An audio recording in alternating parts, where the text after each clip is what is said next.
আজ প্রথমবার বানাবো দুধ পাটিসাপটা। তার জন্য আমি চালটা বেটে নিয়েছি।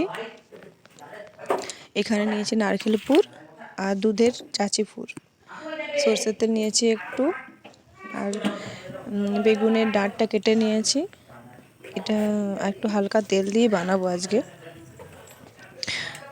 দেখলাম তাওয়াটা গরম হয়েছে কি না। গরম হয়ে গেলে আমি একটু ওর মধ্যে তেলটা চারদিকে বুলিয়ে নেব বেগুনের ডাঁটি দিয়ে।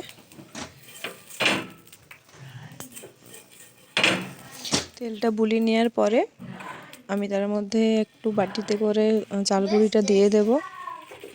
আর এখানে আমি তেজপাতা দিয়ে এটাকে মেলে দেব রুটির মতো করে।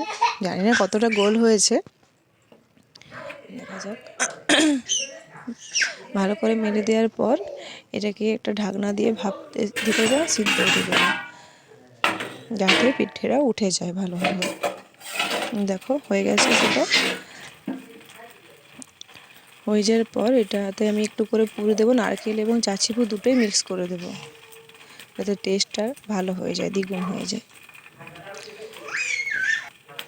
এটা তো আমি প্রথমবার বানাচ্ছি, সেই জন্য আর কি একটু প্রবলেম হচ্ছিল আমার প্রথম দিকে। তারপরে এক দুটো বানাবার পর ঠিক হয়ে গেছিলো।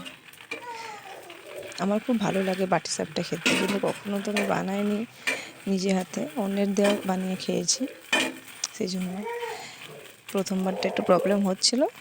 বাট আচ্ছা, তোমরা কে কে পাটিসাপটা খেতে ভালোবাসে জানিও তো। ভালো করে এটা একটু এপিট ওপিট করে ভেজে নিলাম, তারপরে থালায় তুলে রাখলাম। প্রথমবারটা একটু ভালো করে হয়নি, ফেটে গেছিলো। সেকেন্ডবার আমি যখন বানালাম তারপরেগুলো খুব ভালো ভালো হয়েছিল। দেখো এটা বেশ একটু গোল করে হয়েছে দারুণভাবে। যাই হোক, তো আমি একটু নতুন রকমভাবে বানাতে ভালোবাসি সব কিছু। আমার ক্ষেত্রে আমি যেগুলো আগে কখনো করিনি সেগুলো আমি করতে ভালোবাসি। যেহেতু আমি দুধ পাটিসাপটা করব, সেই জন্য আমি এখানে একটু দুধটাকে ফুটতে দিয়েছি কড়াইয়ের মধ্যে, আর একটু এলাচ থেতো করে ফুটন্ত দুধে দিয়ে দিলাম। আর এইদিকে দেখো এতগুলো আমি পাটিসাপটা বানিয়ে ফেলেছি। এই যে মোটামুটি অলমোস্ট শেষ হয়ে গেছে। এটা হচ্ছে মায়ের আনা আছে খেজুর গুড়। দুধের মধ্যে দুধটা অ্যাকচুয়ালি বন্ধ করে দিতে হবে, দুধটা বন্ধ করে, জালটা বন্ধ করে দিলাম খানিকটা।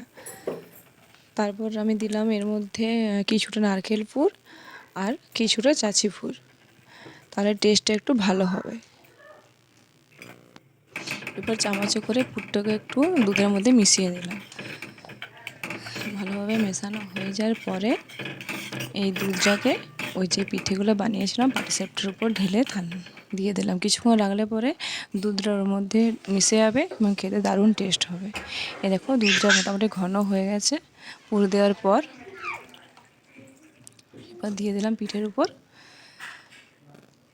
যাই হোক, প্রথমবার বানালাম, একটু ভয় ভয় লাগছিল, বাট সবাই খেয়ে নাম করেছিল।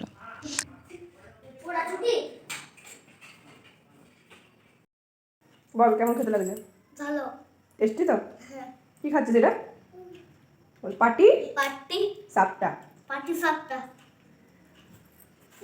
কেমন টেস্ট হয়েছে বলো? আর বাবা আমি আগে বলবো এটা, ওটা ছেড়ে দেবো। ভালো হয়েছে খারাপ? কাঁচা লাগছে, একটু তেল দিয়ে ভেজে দিচ্ছি ভালো করে। তুমি খেয়েছো? তোমার টেস্টি লাগছে? আলু খাবে? আলু খাবে? আমি বলি কি এটা ঢুকাইলো মুখতে দে না।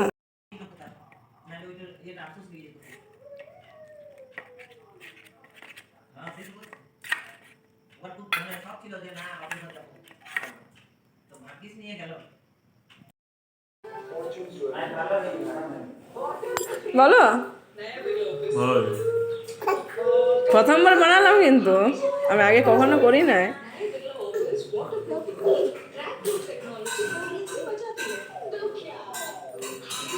তেত্তি, হ্যাঁ, বলি বলি।